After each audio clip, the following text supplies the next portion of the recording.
মুসা আলাইহিস সালামের পায়ে একবার একটা লাল পোকা কামড় দিয়েছে, লাল পিঁপড়া।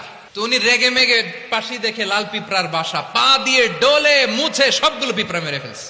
এই ঘটনাটা আল্লাহ ঘটিয়েছেন এজন্য মুসা আলাইহিস সালাম তিনি আল্লাহকে জিজ্ঞেস করেছিলেন, আল্লাহ তুমি যখন কোন জনপদে আযাব পাঠাও, শাস্তি দাও, ওখানকার শুধু জালেমরাই তো মরে না, ভালো মানুষগুলাও মরে, তো আযাব দিবা মুশরিকদের উপর দিবা, অবাধ্যদের উপর দিবা, ভালো মানুষগুলারে মারো কেন?